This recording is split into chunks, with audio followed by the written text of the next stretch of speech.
আসসালামু আলাইকুম। আরও একটি নতুন ক্লাস নিয়ে হাজির হলাম। আজকে আমরা এইচএসসি হিসাব বিজ্ঞান প্রথম পত্র থেকে সবচেয়ে গুরুত্বপূর্ণ অধ্যায় আর্থিক বিবরণী, এই অধ্যায় থেকে আমরা ঢাকা বোর্ড 2024 সালের 1 নং প্রশ্ন সমাধান করব।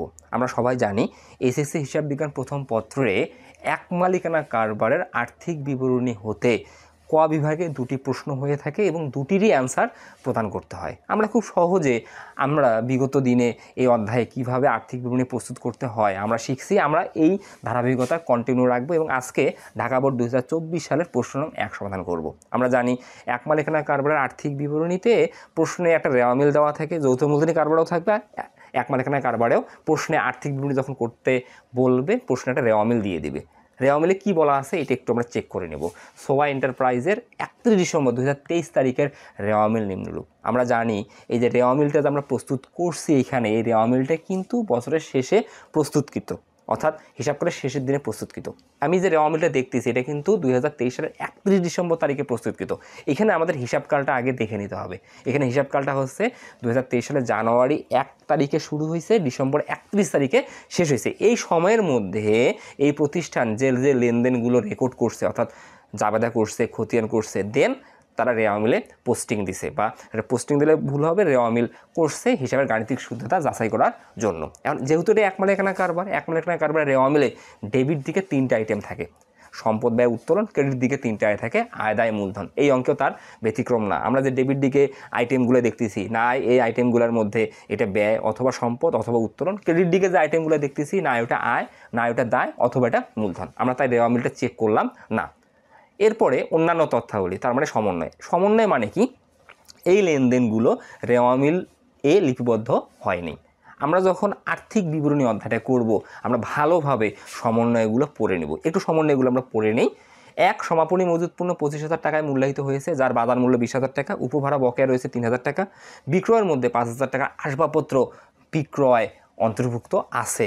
অনাদায়ী পাওনা 600 টাকা, প্রাপ্য হিসাবের 5% অনাদায়ী পাওনা সঞ্চিতি ধরতে হবে। 5, আসবাবপত্রের উপর 10% অপচয় ধার্য করা হয়। আমরা সমন্বয়গুলো পড়ে নিলাম।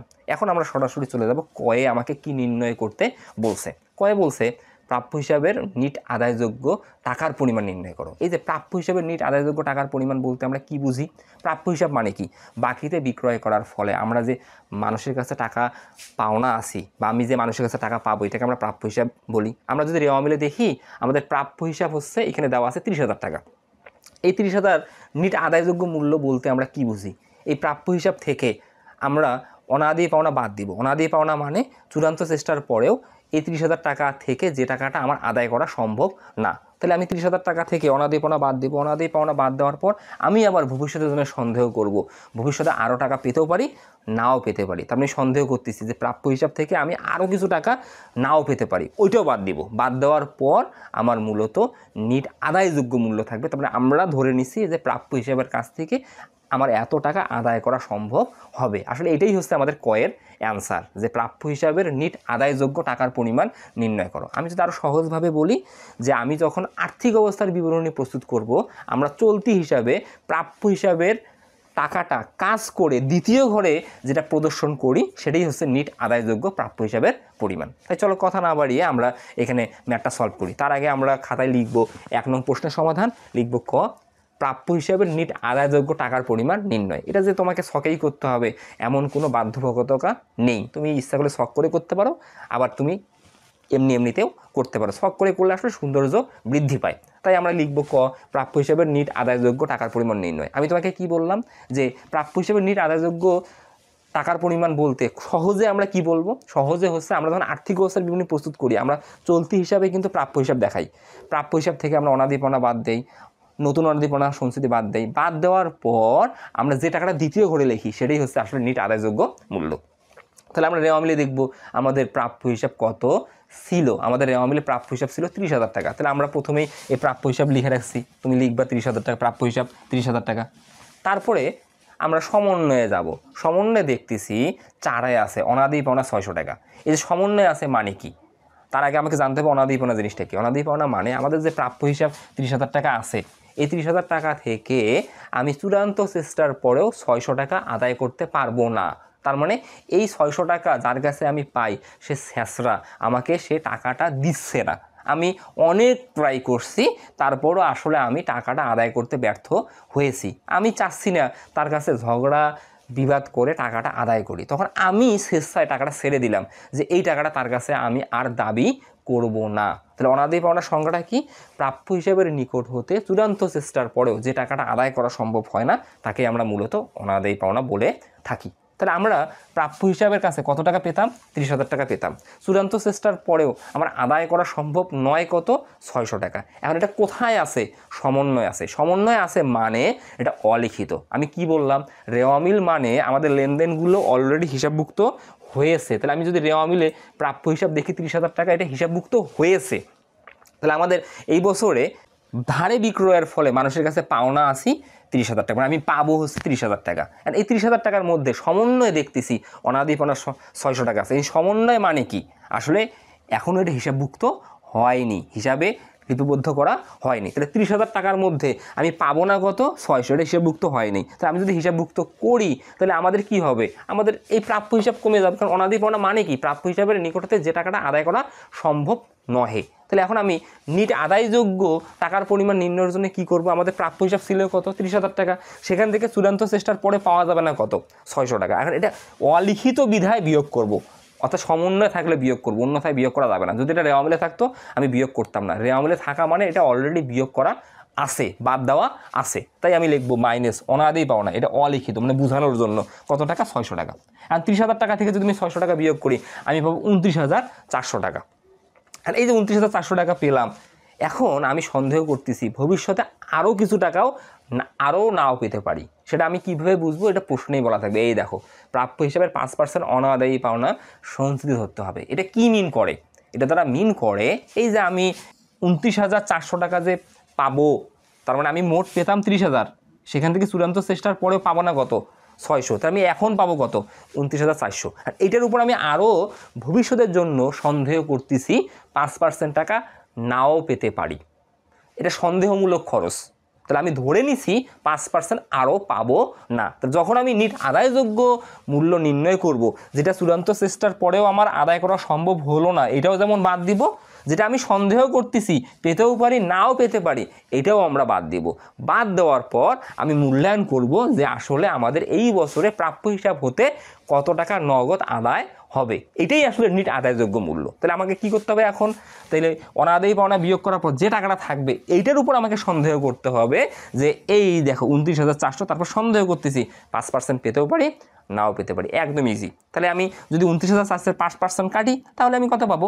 1,470 টাকা। এইটা ভবিষ্যতে আমি পেতেও পারি নাও পেতে পারি, এটা আমি ছেড়ে দিলাম যে আসলে এটা পাবো না। তাহলে এখন আমি যদি 29,400 টাকা থেকে এই 1,470 টাকা বিয়োগ করি তাহলে আমাদের আদায়যোগ্য মূল্য হবে 27,930 টাকা। এটাই হচ্ছে আমাদের কয়ের অ্যান্সার। আমরা খুব সহজে আমরা অ্যান্সারটা বুঝতে পারলাম যে আমাকে যখন বলবে প্রাপ্য হিসেবে নিট আদায়যোগ্য টাকার পরিমাণ নির্ণয় করো, আমি কীভাবে বের করব। হ্যাঁ, এর বাইরে আরও কিছু আমাদের সমন্বয়ের কাজ হতে পারতো। যেমন প্রাপ্য হিসাবের সাথে যদি সমন্বয় থাকতো ধারে বিক্রয় বা অলিখিত বিক্রয়, তখন প্রাপ্য হিসেবের সাথে যোগ করতাম অলিখিত বিক্রয়।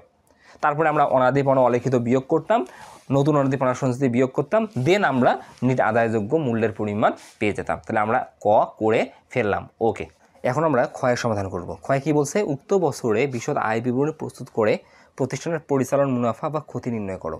আমরা আর্থিক বিবরণী অধ্যায়ে যখন আয় বিবরণী প্রস্তুত করি, আয় বিবরণী বলতে আমরা আসলে এখানে কি মিন করে থাকি বা কি বুঝিয়ে থাকি? আয় বিবরণী বলতে ব্যবসায় প্রতিষ্ঠানে একটা নির্দিষ্ট সময়ান্তে আর্থিক ফলাফল নির্ণয়ের জন্য এটি প্রস্তুত করা হয়ে থাকে। আর্থিক ফলাফল তথা নিট লাভ কত, নিট ক্ষতি কত, এটি জানার জন্যই মূলত আমরা একটা নির্দিষ্ট সময়ান্তে হিসাবকালের শেষে আমরা আয় বিবরণী প্রস্তুত করে থাকি। আয় বিবরণীতে আমরা কাদেরকে লিখি? আয় বিবরণীতে আমরা রেওয়ামিল এবং সমন্বয় হতে, অর্থাৎ রেওয়ামিল এবং সমন্বয় হতে আয়গুলো এবং ব্যয়গুলোকে নিয়ে আয় বিবরণী প্রস্তুত করে থাকি। আমরা যখন আয় বিবরণী প্রস্তুত করি এটা প্রতিষ্ঠানের ধরনের উপর আসলে নির্ভর করে আমরা এক ধাপ বিশিষ্ট আয় বিবরণী প্রস্তুত করব না বহু ধাপ বিশিষ্ট আয় বিবরণী প্রস্তুত করব। যদি প্রশ্নে দেখো ক্রয় বিক্রয় থাকে রেওয়া মিলে, তাহলে তোমাকে বহুধাপ বিশিষ্ট আয় বিবরণী প্রস্তুত করতে হবে। তুমি যদি এই প্রশ্নটা লক্ষ্য করো, যেহেতু আমি এখানে আয় বিবরণী প্রস্তুত করব, আমাদের প্রশ্নে ক্রয় বিক্রয় আছে, যেহেতু প্রশ্নে ক্রয় বিক্রয় আছে তার মানে এটি পণ্যের প্রতিষ্ঠান বহুধাপ বিশিষ্ট আয় বিবরণী প্রস্তুত করার মাধ্যমে আর্থিক ফলাফল তথা নিট লাভ বা ক্ষতি নির্ণয় করে থাকে। এখন বহুধাপ বিশিষ্ট আয় বিবরণীতে মূলত কি করা হয়, বহুধাপ বিশিষ্ট আয় বিবরণীতে 5টা ধাপে টোটাল 3টা ফলাফল নির্ণয় করা হয়। প্রথমে ফলাফল নির্ণয় করা হয় মোট মুনাফা বা ক্ষতি, তারপরে নির্ণয় করা হয় পরিচালন মুনাফা বা ক্ষতি, সর্বশেষ নির্ণয় করা হয় নিট লাভ বা ক্ষতি। আমরা কিভাবে নির্ণয় করি, ধাপগুলো কি কি? আমরা যখন বিশদ আয় বিবরণী তথা বহুধাপ বিশিষ্ট আয় বিবরণী প্রস্তুত করি, আমাদের 5টা ধাপ। একটা প্রথমেই হচ্ছে পরিচালনায়, তারপরে 2 নম্বরে হচ্ছে বিক্রিত পণ্যের ব্যয়, 3 নম্বরে হচ্ছে পরিচালন ব্যয়, 4 নম্বরে অপরিচালনায়, 5 নম্বরে অপরিচালন ব্যয়। যেহেতু আমার প্রশ্নে ক্ষয়ে বলছে, স্পষ্ট দেওয়া আছে উক্ত বছরে বিশদ আয় বিবরণী প্রস্তুত করে, এটা দেখার দরকার নেই বিশদ না কি বলছে, মূল বিষয়টা আছে যেহেতু এটা পণ্যের প্রতিষ্ঠান, তার মানে তোমাকে বহুধাপ বিশিষ্ট আয় বিবরণী প্রস্তুত করতে হবে। তাহলে আয় বিবরণী প্রস্তুত করে তোমাকে কি বের করতে বলছে, পরিচালন মুনাফা। এখন তুমি পরিচালন মুনাফা কীভাবে বের করো? প্রথমে পরিচালন আয় থেকে বিক্রিত পণ্যের ব্যয় বাদ দিয়ে আমরা মোট মুনাফা নির্ণয় করি। মোট মুনাফা থেকে আমরা পরিচালন ব্যয় বিয়োগ করি। পরিচালন ব্যয় বিয়োগ করলে আমরা পরিচালন মুনাফা বা পরিচালন ক্ষতি পেয়ে থাকি। তাই আমরা এই অঙ্কে যেভাবে বললাম সেভাবেই নির্ণয় করব। আমরা রেওয়া মিল থেকে প্রথমে লিখব পরিচালন আয়। হিসাব বিজ্ঞানে পরিচালন আয় বলতে আমরা পণ্য বিক্রয়ের মাধ্যমে যে আয় করে থাকি সেটাকেই বুঝে থাকি। এখন আমরা যখন পরিচালন আয় লিখব অর্থাৎ বিক্রয় লিখব, বিক্রয়টাকে আমাকে নিট বিক্রয়ে রূপান্তর করে লিখতে হবে। তার আগে আমাকে ছক করতে হবে। প্রথমে লিখব আমরা খ লিখে আমরা ছক করব। ছক করার আগে আমরা প্রতিষ্ঠানের নাম লিখব, তারপরে লিখব আয় বিবরণী। তারপরে আমরা অঙ্কটা কখন প্রস্তুত করতেছি, 2023 সালের 31শে ডিসেম্বর তারিখে সমাপ্ত বছরের জন্য। এটা আমরা লিখব যে 2023 সালের 31শে ডিসেম্বর তারিখে সমাপ্ত বছরের জন্য। আমার জায়গা না থাকার কারণে, স্পেস কম থাকার কারণে আমি লিখিনি, তোমরা লিখে নিবা। এখন তুমি আয় বিবরণী প্রস্তুত করার লক্ষ্যে প্রথমেই তুমি কি করবা, পরিচালন আয় লিখবা। তুমি লিখবা প্রথমেই পরিচালন আয়। এখন পরিচালন আয় বলতে বিক্রয়ের মাধ্যমে প্রাপ্ত আয়কে আমরা বুঝে থাকি। কারণ বিক্রয় আমরা রেওয়া মিল থেকে নিব। বিক্রয় আমরা রেওয়া মিলে দেখতেছি আছে 1,54,000 টাকা। কারণ বিক্রয় হচ্ছে আয়, আয় মানে রেওয়া মিলে ক্রেডিট দিকে থাকে। তাহলে আমরা বিক্রয় লিখব। বিক্রয় লিখে বিক্রয় যদি কাজ থাকে তাহলে আমি বিক্রয়টা প্রথম ঘরে লিখব। কাজ থাকলে বিক্রয়ের কাজ আছে, তাহলে বিক্রয় প্রথম ঘরে লিখলাম 1,54,000 টাকা। এখন কাজ কি থাকতে পারে, রেওয়া মিলে সর্বোচ্চ কাজ থাকতে পারে 2টা, বিক্রয় ফেরত, বিক্রয় বাট্টা। কিন্তু রেওয়া মিলে বিক্রয় ফেরত বা বিক্রয় বাট্টা নেই, তাহলে রেওয়া মিল থেকে আমি ওই কাজটা করলাম না। সমন্বয়ে কাজ থাকতে পারে, অলিখিত বিক্রয়, বিক্রয় ফেরত, আরও বিভিন্ন কাজ থাকতে পারে। সেটা সমন্বয়ে পড়লে আমরা বুঝতে পারবো। সমন্বয় নম্বর 3 গিয়ে দেখতেছি এই যে বিক্রয়ের মধ্যে 5,000 টাকার আসবাবপত্র বিক্রয় অন্তর্ভুক্ত আছে। তার আগে একটা জিনিস আমি বলি, এই যে আমরা লিখছি বিক্রয়, এই বিক্রয় মানে আসলে পণ্য বিক্রয়।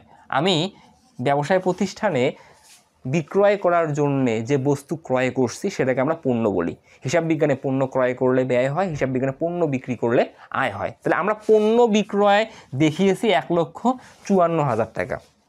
এই যে পণ্য বিক্রয় যে আমি 1,54,000 টাকা দেখিয়েছি, এই 1,54,000 টাকার মধ্যে আসবাবপত্র বিক্রয় ভুলবশত বিক্রয়ের অন্তর্ভুক্ত আছে। এখন বিক্রয় বলতে আমরা কাকে বুঝি, পণ্য বিক্রয় করাকে। পণ্য ব্যতীত আমি যদি অন্য কিছু বিক্রয় করি তখন আমি আসলে বিক্রয় নামে দেখাতে পারবো না। পণ্য বিক্রয় করলে এটা আমার হচ্ছে মুনাফা জাতীয় আয়। আর আমি যদি স্থায়ী সম্পত্তি বিক্রয় করি এটা আমাদের কিন্তু মূলধন জাতীয় প্রাপ্তি, এটা কিন্তু আসলে মুনাফা জাতীয় আয় না। তার মানে এটা নীতিগত ভুল। আমি যদি স্থায়ী সম্পত্তি বিক্রয় করে ওটাকে বিক্রয়ের মধ্যে অন্তর্ভুক্ত করি, তার মানে কি হবে, এখানে মুনাফা জাতীয় ব্যয়কে, আয়কে বেশি দেখানো হবে, মূলধন জাতীয় প্রাপ্তিকে এখানে কম দেখানো হবে। এখানে এই ভুলটাই আমি করছি। তাহলে এখন এটা সংশোধন করার জন্য কি করব, বিক্রয় থেকে আসবাবপত্র বিক্রয় বিয়োগ করব। তাহলে আমি প্রকৃত বিক্রয় বা নিট বিক্রয় পেয়ে যাব। তাহলে বিক্রয় লিখছি 1,54,000 টাকা, মাইনাস করব সমন্বয় থেকে আসবাবপত্র বিক্রয়। কেন বিয়োগ করতেছি, কারণ নিট বিক্রয় বা প্রকৃত বিক্রয় নির্ণয়ের জন্য। কারণ আসবাবপত্র বিক্রয় তো বিক্রয় না, আসবাবপত্র বিক্রয়ের ফলে স্থায়ী সম্পত্তি, আসবাবপত্র নামক স্থায়ী সম্পত্তি কমে যাবে। এটা কোনো অবস্থাতেই তোমাকে আয় হিসাবে দেখানো যাবে না। কিন্তু হিসাবরক্ষক এখানে কী করছে, আসবাবপত্র বিক্রয় করে এটা আয় হিসাবে দেখাইছে। তাহলে আমি বাদ দিই 5,000 টাকা, বাদ দিলে আমার নিট বিক্রয় থাকবে 1,49,000 টাকা। এই নিট বিক্রয়টা আমরা দেবো তৃতীয় ঘরে। তার মানে আমাদের পরিচালনা আয়ের কাজ শেষ। এখন এই যে আমি এই বছর 1,49,000 টাকায় যে পণ্য বিক্রয় করছি, এই 1,49,000 টাকার মধ্যে বিক্রিত পণ্যের ব্যয় কত, তার মানে এটার আসল কত। তাহলে আমরা দ্বিতীয় ধাপে এখন বিক্রিত পণ্যের ব্যয় বের করব। আর এই বিক্রিত পণ্যের ব্যয় আয় বিবরণীতে ব্যয় মানেই আমি বিয়োগ করব, আয় মানেই যোগ করব। তাহলে আমরা পরিচালন আয় থেকে বিক্রিত পণ্যের ব্যয়, এই যে ব্যয় মানে বিয়োগ, তাহলে বিক্রিত পণ্যের ব্যয় কী করব, বিয়োগ করবো। এই জন্য লিখব বাদ বিক্রিত পণ্যের ব্যয়। আমরা বিক্রিত পণ্যের ব্যয় কীভাবে বের করি? বিক্রিত পণ্যের ব্যয় নির্ণয়ের জন্য প্রথমে 3টা আইটেম আমরা যোগ করব। আইটেমগুলো কি? প্রথমে প্রারম্ভিক মজুত পণ্য আনবো, তারপরে নিট ক্রয় আনবো, তারপরে আমরা ক্রয় সংক্রান্ত ব্যয় আনবো। এই 3টা আইটেমকে যোগ করলে ওটাকে আমরা বলি বিক্রয়যোগ্য পণ্যের ব্যয়। ওটাকে আমরা কি বলবো? বিক্রয়যোগ্য পণ্যের ব্যয়। আমি আবারও বলতেছি, আমরা প্রথমে প্রারম্ভিক মজুত পণ্য আনবো, তারপরে আমরা নিট ক্রয় আনবো, নিট ক্রয় আনার পর আমরা আনবো ক্রয় সংক্রান্ত ব্যয়। ক্রয় সংক্রান্ত ব্যয় এনে আমরা যে টাকাটা পাবো ওটাকে আমরা বলবো বিক্রয়যোগ্য পণ্যের ব্যয়। ওকে, এই দেখুন আমরা এই যে লিখছি, আমরা এই যে বিক্রয়যোগ্য পণ্যের ব্যয়। তাই কীভাবে বিক্রয়যোগ্য পণ্যের ব্যয় পাবো? আবারও বলতেছি, বারবার রিপিট করার একটাই উদ্দেশ্য, তুমি শুনতে শুনতে তোমার যাতে মেমোরিতে সেট আপ হয়ে যায়। প্রথমে নিয়ে আসবো প্রারম্ভিক মজুত পণ্য, তারপরে আনবো ক্রয়, তারপরে আনবো ক্রয় সংক্রান্ত ব্যয়। এই 3টাকে যোগ করলে আমরা বিক্রয়যোগ্য পণ্যের ব্যয় পাবো। তাহলে আমরা এই প্রশ্নে দেখি, প্রথমে প্রারম্ভিক মজুত পণ্য রেওয়া মিল থেকে আনবো, কত টাকা আছে? আমরা রেওয়া মিলে দেখতেছি এই যে প্রারম্ভিক মজুত পণ্য 43,000 টাকা আছে। প্রারম্ভিক মজুত পণ্য মানে কি? বছরের শুরুর দিনে, অর্থাৎ হিসাব করে শুরুর দিনে আমার দোকানে যত টাকার পণ্য অবিকৃত অবস্থায় ছিল, এটা আগে আমরা বিক্রিত পণ্যের ব্যয় নির্ণয়ের জন্য লিখবো। এই যে প্রারম্ভিক মজুত পণ্য আমরা দ্বিতীয় ঘরে লিখবো 43,000 টাকা। এরপরে আনবো আমরা নিট ক্রয়। তাহলে আমরা আগে রেওয়া মিলে দেখবো ক্রয় কত, ক্রয় 70,000 টাকা আছে। আমরা যে অঙ্কটা করতেছি ক্রয়ের সাথে কোনো কাজ নাই। ক্রয়ের সাথে কী কাজ থাকতে পারে? রেওয়া মিলে থাকতে পারে ক্রয় ফেরত, ক্রয় বার্তা, সমন্বয়, আসলে ক্রয় রিলেটেড অনেক কিছু থাকতে পারে, কিন্তু এই অঙ্কে কোনো কিছু নেই। তাই আমরা ক্রয় যত টাকা আছে 70,000 টাকা, ক্রয় লিখে একদম দ্বিতীয় ঘরে দেখবো 70,000 টাকা। তাই প্রথমে লিখলাম প্রারম্ভিক মজুত পণ্য, তারপরে লিখলাম ক্রয়। এখন আমরা লিখবো ক্রয় সংক্রান্ত ব্যয়। ক্রয় সংক্রান্ত ব্যয় কোনগুলো? মজুরি, ক্রয় পরিবহন, পরিবহন বা আন্তঃপরিবহন, এগুলো হচ্ছে ক্রয় সংক্রান্ত ব্যয়। ডক চার্জ, জাহাজ ভাড়া, পণ্যের খালাস ব্যয়, এগুলো হচ্ছে ক্রয় সংক্রান্ত ব্যয়। রপ্তানি শুল্ক ব্যতীত যে কোনো শুল্ক। এখন এই আইটেমগুলোর মধ্যে এখানে একটা আইটেম আছে শুধু, আমরা দেখতেছি শুরু থেকে ক্রয়, প্রারম্ভিক মজুত পণ্য, উত্তোলন, মূলধন, আমরা দেখতেছি শুধু আছে পরিবহন, আর এই আইটেমগুলো নেই। তাহলে আমরা লিখবো পরিবহন, এই যে লিখবো পরিবহন। তাহলে প্রথমে লিখলাম প্রারম্ভিক মজুত পণ্য, তারপরে লিখলাম ক্রয়, তারপরে পরিবহন। তাহলে আমাদের এই 3টা আইটেমকে এখন আমি যোগ করবো। কারণ এই 3টা আইটেমকে আমি যদি যোগ করি তাহলে আমি পাবো 1,15,000। এই 1,15,000-এর হিসাব বিজ্ঞানের নাম আছে, ইন্টারেস্টিং বিষয়, যেটা বইয়ে স্কিপ করা আছে। এইটাকে আমরা বলি বিক্রয়যোগ্য পণ্যের ব্যয়। এই বিক্রয়যোগ্য পণ্যের ব্যয় মানে জানুয়ারি 1 তারিখ থেকে ডিসেম্বর 31 তারিখ পর্যন্ত তোমার দোকানে মোট কত টাকার মাল ছিল। তার মানে এখানে কিন্তু আমাদের হিসাবকাল অনুযায়ী আমাদের একটা বাউন্ডারি আছে। 2023 সালের জানুয়ারি 1 তারিখ থেকে 2023 সালের জানুয়ারি 1 তারিখ থেকে ডিসেম্বর 31 তারিখ পর্যন্ত সারা বছরে তোমার দোকানে কত টাকা আসল মাল ছিল। তোমার দোকানে সারা বছরে আসল মাল ছিল 1,15,000 টাকা। এখন সারা বছরের এই 1,15,000 মাল থেকে হিসাবকালে শেষের দিনে দেখতেছো তোমার দোকানে মাল রয়ে গেছে 20,000 টাকা। এটাকে আমরা সমাপনী মজুত পণ্য নামে জানি। মাল রয়ে গেছে মানে এই মালটা ওই বছরে বিক্রি করতে পারিনি। কোথা থেকে বিক্রি করতে পারিনি? 1,15,000 টাকা থেকে। তাহলে আমি বিক্রয়যোগ্য পণ্যের ব্যয় থেকে যে মালটা বিক্রি করতে পারিনি সেটা যদি বিয়োগ করি তাহলে আমি পাবো বিক্রিত পণ্যের ব্যয়। তাহলে এই বছরে আমি যে 1,49,000 টাকায় পণ্য বিক্রি করছি, আসলে কত টাকার মাল আমি 1,49,000 টাকায় বিক্রি করছি? আমি 95,000 টাকার মাল 1,49,000 টাকায় বিক্রি করছি। একদম ইজিলি আমরা ফিল করব। তবে আমার এই বছরে 95,000 টাকার আসল মাল আমি বিক্রি করছি 1,49,000 টাকায়। তাহলে স্পষ্ট তো বুঝতেছো যে তুমি যদি 95,000 টাকার মাল 1,49,000 টাকায় বিক্রি করো তো তোমার লাভ কত হবে? তোমার লাভ হবে 54,000 টাকা।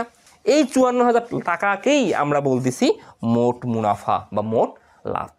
তার মানে মোট মুনাফা বা মোট লাভ কীভাবে নির্ণয় করি? বিক্রয়ের সাথে ক্রয়ের তুলনা করে।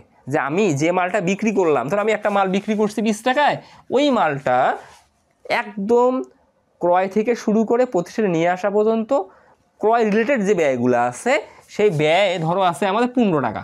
তাহলে আমি যে মালটা বিক্রি করছি 20 টাকায় সেটার আসল ছিল 15 টাকা। তাহলে আমার এই মালটা বিক্রি করে লাভ কত? লাভ 5 টাকা।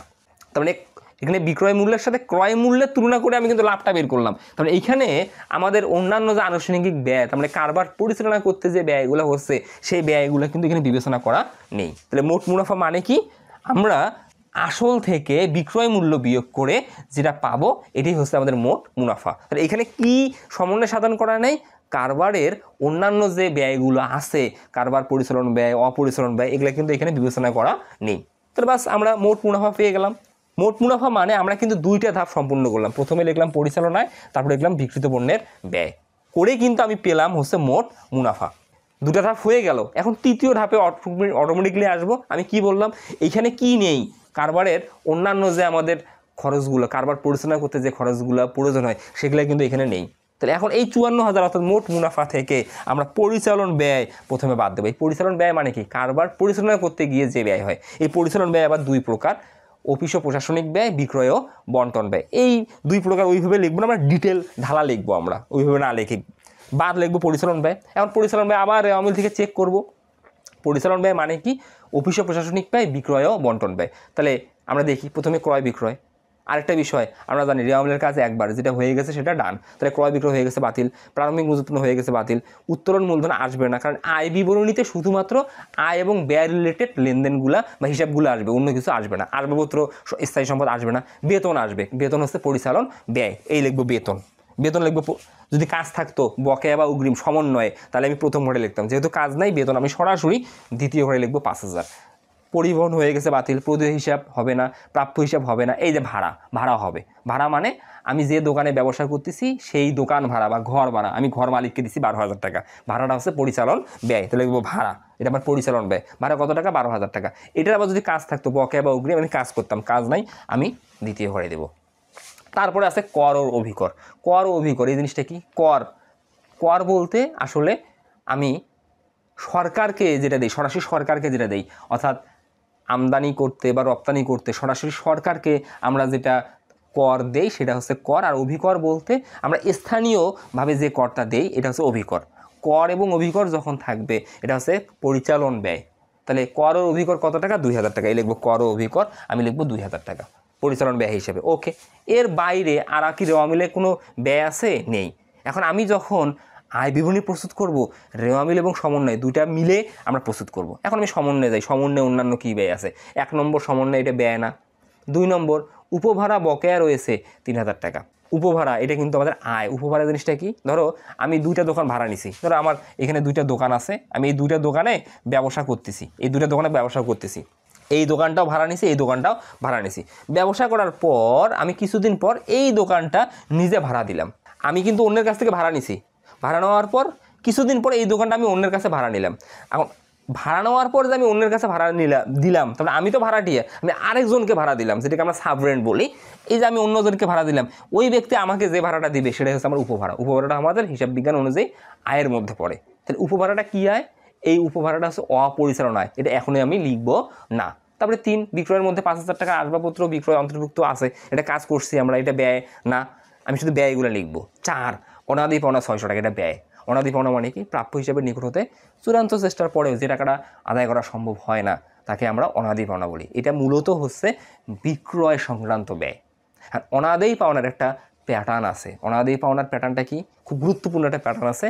অনাদি পাওনা যোগ নতুন অনাদি পাওনা সঞ্চিতি মাইনাস পুরাতন অনাদি পাওনা সঞ্চিতি, এই প্যাটার্ন অনুযায়ী আমাকে অনাদি পাওনা লিখতে হয়। তাহলে প্রথমে দেখতেছি আমাদের অনাদি পাওনা কত, 600। তাহলে আমরা প্রথমে লিখবো অনাদায়ী পাওনা, এই যে অনাদায়ী পাওনা, প্রথম ঘরে লিখবো 600।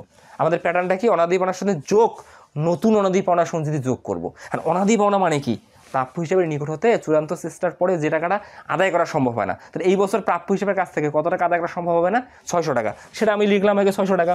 এখন আমাদের প্রাপ্য হিসাব কত আছে, আমাদের প্রাপ্য হিসাব আছে 30,000 টাকা। তো এই প্রাপ্য হিসাবে যে আমাদের 30,000 টাকা আছে, এই 30,000 টাকা থেকে আদায় করা সম্ভব নয় কত, 600। তাহলে এখন আমার আদায় করা সম্ভব কত, তাহলে 29,400।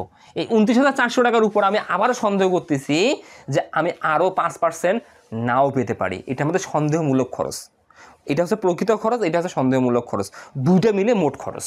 তাই আমরা কি করব, যোগ নতুন অনাদি পাওনা সঞ্চিতি যোগ করব। তাহলে আমি যদি 29,400-এর উপর 5% কাটি তাহলে আমি 1,470 টাকা পাবো। এই দুটো যোগ করে যোগফলটা আমি নিচে নামাবো 2070 টাকা, সেখান থেকে পুরাতন অনাদি পণ্য সঞ্চিতি যেটা রেওয়া মিলে থাকে পুরাতন সেটা বিয়োগ করবো। যেহেতু এই অঙ্কে পুরাতন নাই তাই আমরা সরাসরি দ্বিতীয় ঘরে দিছি যে প্রাপ্য হিসাবের কাছ থেকে মোট আমি টাকা পাবো না 2070 টাকা। এই 2070 টাকার মধ্যে কী কী আছে? প্রকৃত অনাদি পাওনা আছে আর সন্দেহমূলক অনাদি পাওনা আছে। ওকে, এটা আমাদের ডান।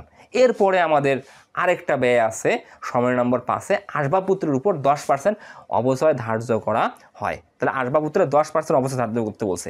এখন আমাদের রেওয়া মিলে আসবাবপত্র কত?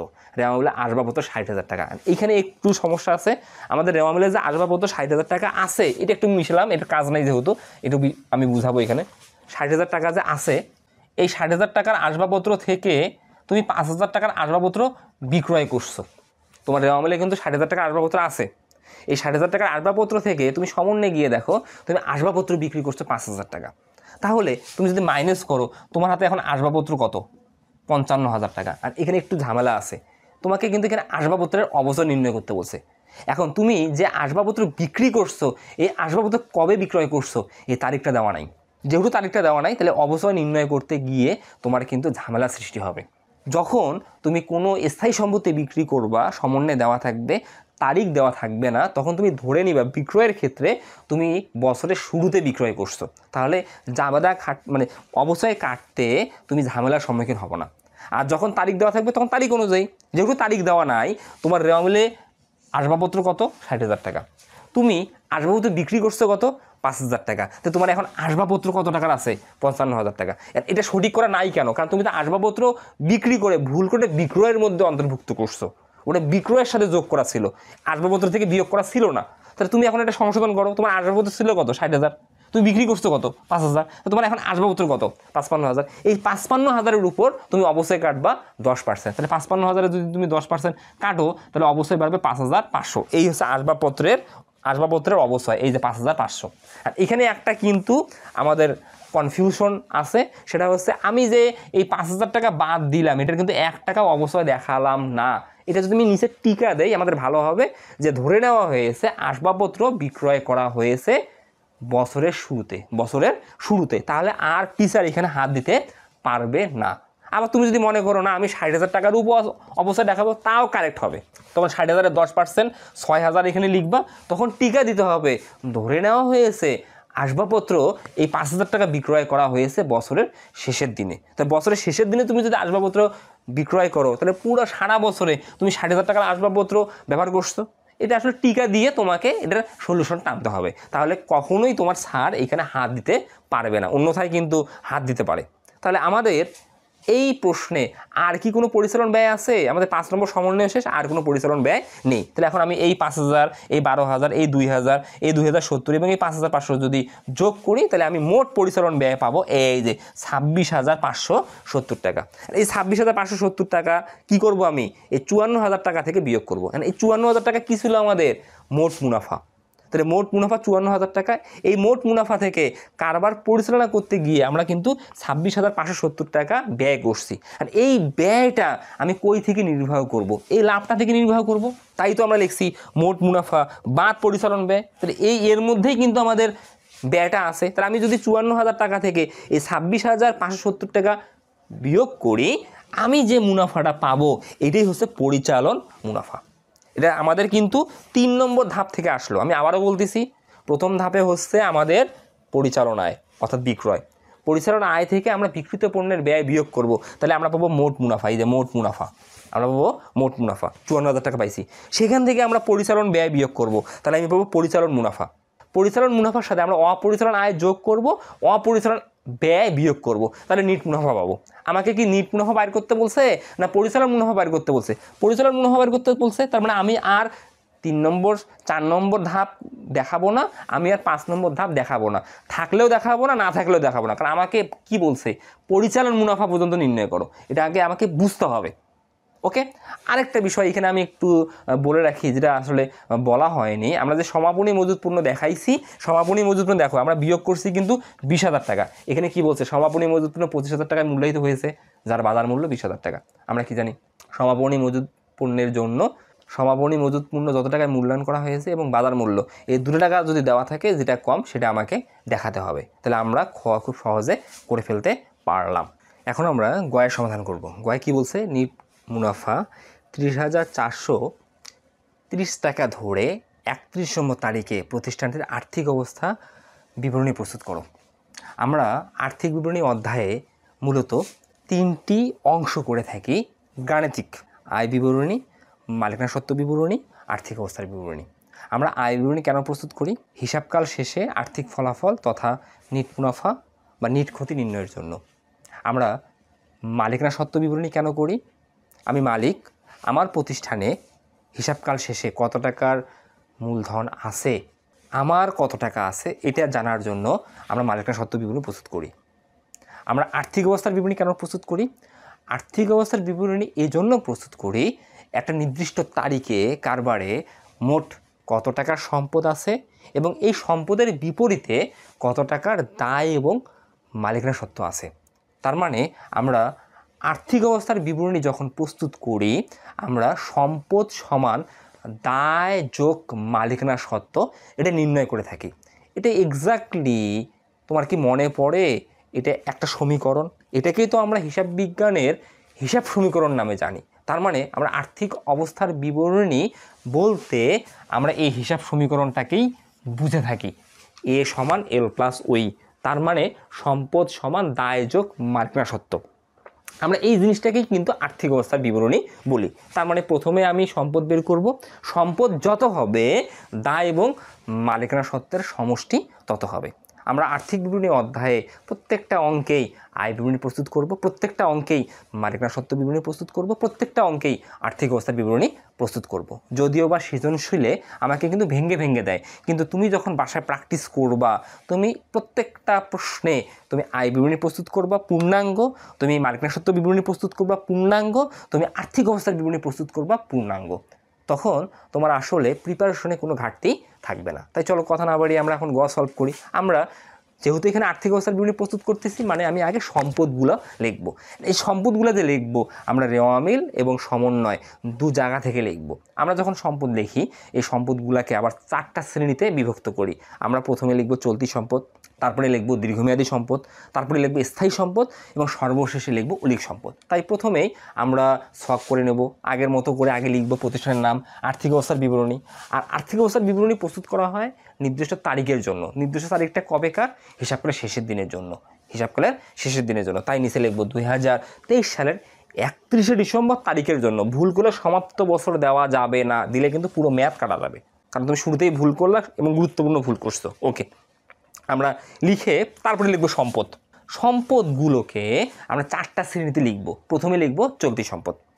এখন একজন শিক্ষার্থীর যেটা সমস্যা হয়, এই চলতি সম্পদ আর চলতি দায়গুলো লিখতে গিয়ে তুমি চলতি সম্পদগুলোকে ভালোভাবে আয়ত্ত করে নিবা তোমার প্রশ্নের বাইরে। যে হিসাব বিজ্ঞানে আমি যদি এসএসসি হিসাব বিজ্ঞান প্রথম পত্র অর্থাৎ এক মালিকানা কারবারের আর্থিক বিবরণী অধ্যায়টা দেখি, সেখানে চলতি সম্পদগুলো আমি কী পাবো? আমরা চলতি সম্পদগুলো পাবো মূলত 8টা নামে। এটা হচ্ছে এই 8টা হচ্ছে নিয়মিত, আরও কিছু আইটেম আছে এগুলো কিন্তু রেয়ার আইটেম, কিন্তু তুমি নিয়মিত 8টা যে আইটেম আছে এগুলাকে মাথায় রাখার চেষ্টা করবা। আমরা আমাদের মতো করে সিরিয়ালে যাবো, প্রশ্নে দেখবো ওটা আছে কিনা সে অনুযায়ী লিখবো। তার প্রথমেই লিখবো আমরা সম্পদ, লিখবো চলতি সম্পদ। চলতি সম্পদ আমার সাথে তুমি মনে রাখবা, আমি যেটা বলতেছি মনে রাখার চেষ্টা করবা। চলতি সম্পদের মধ্যে প্রথমেই রেওয়ামিল থেকে আনবো হাতে নগদ বা নগদ তহবিল। আমরা আমাদের মতো করে চেক করব, আমাদের এই অঙ্কে নাই আমি লিখবো না, হাতে নগদ বা নগদ তহবিল নাই। তারপরে আনবো ব্যাংক জমা, এই অঙ্কে নাই লিখবো না, 2 নম্বর ব্যাংক জমা। 3 নম্বর আনবো আমরা প্রাপ্য নোট বা প্রাপ্য বিল, এই অঙ্কে নাই লিখবো না, আমরা আমাদের মতো করে যাব। 4 নম্বর আমাদের প্রাপ্য হিসাব, এটা আমাদের আছে। প্রাপ্য হিসাবে কয়ে আমরা কিন্তু এই যে নিট আদায়যোগ্য টাকার পরিমাণ নির্ণয় করছি। এই যে প্রাপ্য হিসাবে নিট আদায়যোগ্য টাকার পরিমাণ মানে আমরা আর্থিক অবস্থার বিবরণীতে যেটা দ্বিতীয় কলামে লিখি। তার মানে প্রাপ্য হিসাব থেকে অনাদি পাওনা বাদ, নতুন অনাদি পাওনা সঞ্চিতি বাদ দেওয়ার পর যে টাকাটা থাকে সেটাই হচ্ছে আসলে প্রাপ্য হিসাবে নিট টাকা।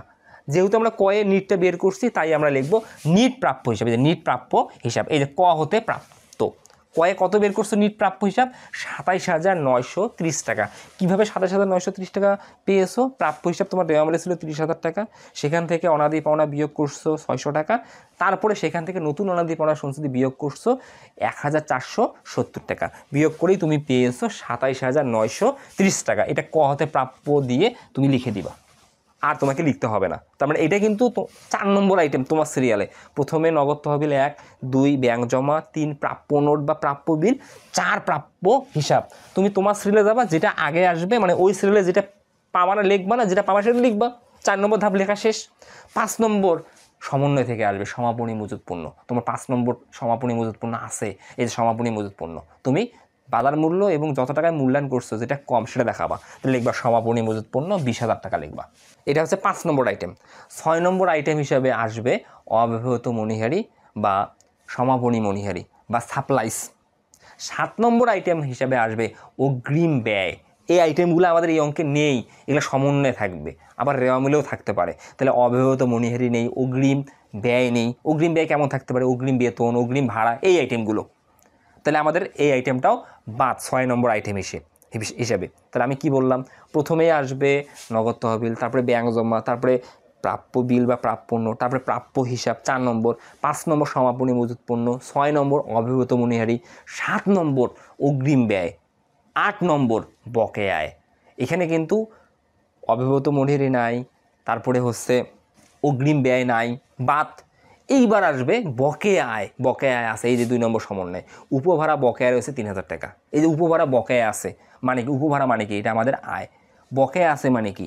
আসলে আমি যার কাছে ভাড়া পেতাম সে আমাকে 3,000 টাকা ভাড়া দেয়নি, তাহলে আমার তাকে সেবা দেওয়া হয়ে গেছে, তার কাছে আমি 3,000 টাকা পাওনা আছি, এটা আমাদের সম্পদ। তাই আমি লিখবো এই যে বকেয়া আয়, মানে বকেয়া উপভাড়া। বকেয়া আয় হচ্ছে আমাদের চলতি সম্পদ, এই 3,000 টাকা লিখবো। আমাদের আর কোনো চলতি সম্পদ নেই। এই আমাদের 8টার মধ্যে আমরা কিন্তু 3টা পেলাম, এই 3টার সমষ্টি হচ্ছে 50,930 টাকা। তুমি যদি এভাবে অঙ্ক করো বারবার, তোমার এমনি সবগুলো মাথায় থেকে যাবে। তুমি যেমন এখানে আর্থিক বিবরণী অধ্যায়টা খুব সহজে করতে পারবে, তোমার নৈর্ব্যক্তিকগুলো খুব ইজিলি সলভ হয়ে যাবে। তাহলে আমাকে অ্যাকাউন্টিং বুঝে করতে হবে, বেসিকটা ক্লিয়ার করতে হবে। তাহলে আমাদের কিন্তু চলতি সম্পদ লেখা শেষ। এরপরে আমরা লিখব দীর্ঘমেয়াদী সম্পদ। দীর্ঘমেয়াদী সম্পদ মূলত একটা থাকে বিনিয়োগ, এই অঙ্কে নাই লিখে নেই। তারপরে আমরা সর্বশেষে আসবো, আরেকটা আছে অলিক সম্পদ, এই অধ্যায় মানে এই অঙ্কে নাই লিখবো না। এরপরে আমি লিখবো স্থায়ী সম্পদ, এই লিখবো স্থায়ী সম্পদ। এই অঙ্কে কিন্তু আমরা দেখতেছি স্থায়ী সম্পদ একটা আছে। আর স্থায়ী সম্পদ কী কী? যেমন ভূমি, দালান কোঠা। এখানে আমরা দেখতে শুধু একটা আছে, আসবাবপত্র আছে 60,000 টাকা। তাহলে আমি লিখবো আসবাবপত্র। কাজ আছে, প্রথম ঘরে লিখবো 60,000 টাকা। কাজ কি? সমন্বয়ে আমাদের আসলে আসবাবপত্র বিক্রয় ছিল, যে বিক্রয়ের মধ্যে 5,000 টাকা আসবাবপত্র বিক্রয় অন্তর্ভুক্ত আছে। তাহলে আমি এই বছরে এই 60,000 টাকা থেকে 5,000 টাকার আসবাবপত্র বিক্রয় করছি। তো 60,000 টাকা থেকে যদি আমি 5,000 টাকার আসবাবপত্র বিক্রয় করি, আমার কাছে এখন কত টাকার আসবাবপত্র আছে? 55,000 টাকার আসবাবপত্র আছে, কিন্তু আমি এটা লিখি নাই। তাই তো আমি আসবাবপত্র যে 60,000 টাকা ছিল, এই 60,000 টাকায় রেওয়া মিলে দেখাইছি। আর 5,000 টাকার আসবাবপত্র বিক্রয় করে ভুল করে আমি আসবাবপত্র থেকে বিয়োগ না করে বিক্রয়ের সাথে যোগ করছি।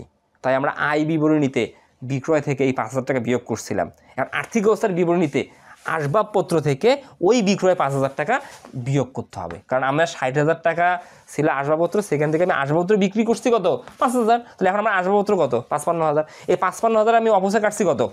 5,500। এই অবশ্যইকে আমরা বলি পুঞ্জীবিত অবশ্যই। তাহলে আমি আসবাবপত্র থেকে বিক্রয় বিয়োগ করব, পুঞ্জীবিত অবশ্যই বিয়োগ করব, করলে আমরা কিন্তু আসবাবপত্র নিটটা পাবো। তাহলে আমার এখন আসবাবপত্র কত টাকার আছে? 49,500 টাকার আছে। আর যেহেতু আমার স্থায়ী সম্পত্তি একটা, তাই আমরা এটা তৃতীয় ঘরে দেবো। তাহলে আমাদের আর কি কোনো সম্পদ আছে? নেই। তাহলে এখন আমরা এই টাকাটা আর এই টাকাটা যোগ করব, যোগ করলে আমরা মোট সম্পদ পাবো 1,430,000 টাকা। তাহলে আমাদের কিন্তু ডান পেয়ে গেলাম। আমি কি বললাম যে আর্থিক অবস্থার বিবরণী মানে কি? আমরা এই হিসাব সমীকরণটার কাজ করব। প্রথমে আমরা মোট সম্পত্তি বের করব। তাহলে আমাদের মোট সম্পত্তি কত এই কারবারে? 1,430,000 টাকা। কবে কার?